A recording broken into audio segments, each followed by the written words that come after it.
Ah, c'est une situation que beaucoup de managers connaissent par cœur. On a dans son équipe cette personne incroyable, super talentueuse, qui sort des résultats exceptionnels. Et en même temps, c'est une source permanente de friction, de conflits, bref, une personne impossible. Dans cette analyse, on va décortiquer ensemble ce paradoxe. Un paradoxe qui est aussi familier qu'épuisant. Rien que cette expression « brillant mais impossible », celle qu'on entend partout, eh bien ce n'est pas juste une description, c'est la clé de tout. Le mot important ici, c'est le « mais ». Ce petit mot, il signale une coupure, une vraie division dans la façon dont l'organisation perçoit la personne. Et voilà ce que ça donne, cette division. D'un côté, on a le brillant. Ça, on adore. L'innovation, la performance, la vision. Et de l'autre, on a l'impossible. L'insubordination, le conflit, l'arrogance. En fait, ce que ça nous dit, c'est que l'organisation adore le talent, tant qu'il reste bien sage, bien docile. Ce qui est insupportable, ce n'est pas la brillance, c'est la brillance qui sort du cadre. Et du coup, on se retrouve avec cette question qui hante pas mal de managers. Comment est-ce possible qu'une seule et même personne soit à la fois le moteur de l'équipe et en même temps son plus grand frein? C'est une situation qui est juste épuisante.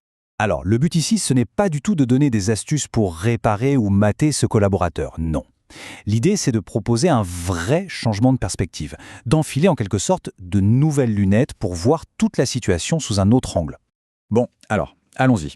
Pour opérer ce changement de regard, on va utiliser 5 clés de lecture. Pensez-y comme 5 lentilles, 5 paires de lunettes différentes, toutes inspirées de la psychanalyse.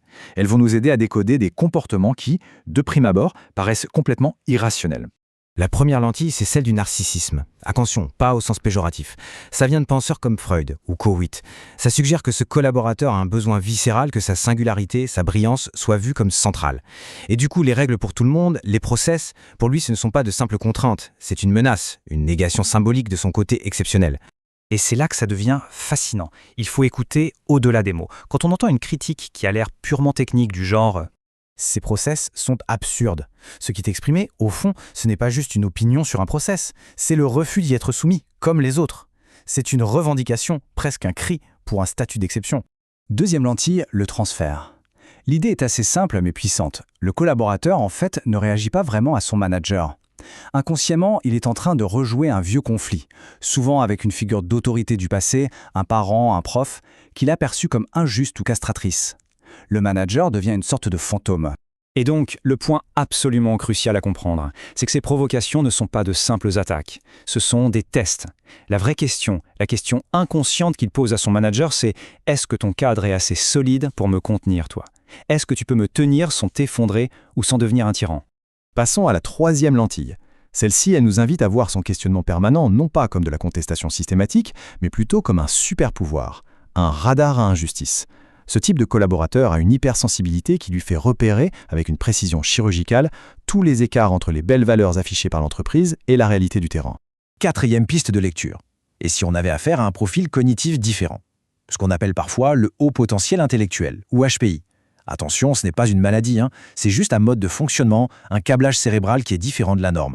Ce tableau, il est très parlant. Il montre comment des traits typiques d'un profil HPI, comme une pensée qui part dans tous les sens, en arborescence, ou une très grande sensibilité, peuvent être systématiquement mal interprétés dans une entreprise classique. Ça va être perçu comme de l'arrogance, de l'instabilité émotionnelle, alors que ce n'est que son fonctionnement normal. Et enfin, notre dernière lentille, d'inspiration plutôt lacanienne. Elle nous dit que la résistance n'est pas forcément de l'insubordination, c'est un langage. Le comportement impossible, le refus, le petit sabotage discret, c'est un symptôme qui parle. Il envoie un message, mais un message crypté, dans une langue que personne dans l'organisation n'a appris à décoder. D'accord, on a nos 5 paires de lunettes. C'est super, mais maintenant la question c'est comment on passe de la théorie à la pratique? Comment on se sert de tout ça au quotidien pour traduire ces comportements qui nous agacent en quelque chose d'utile? Eh bien, voici un outil très concret, la matrice de décodage. C'est un outil de traduction en fait. Elle met en face à face l'interprétation habituelle, celle qui mène souvent à une sanction, et une lecture psychanalytique. Par exemple, ce qu'on observe, c'est qu'il conteste toutes les décisions. La lecture habituelle, c'est insubordination. La lecture avec nos nouvelles lunettes, c'est il teste la solidité du cadre. Ça change tout. Et une fois que notre perspective a basculé, on peut enfin ouvrir une nouvelle boîte à outils managériale. Une boîte à outils qui va bien au-delà du simple recadrage disciplinaire, qui, on le sait, ne marche pas. Et dans cette boîte à outils, il y a par exemple ces 5 pistes. On s'éloigne complètement de la logique de sanction pour entrer dans une logique de co-construction. L'idée, ce n'est plus de le faire rentrer dans le moule, mais de créer un cadre sur mesure pour lui.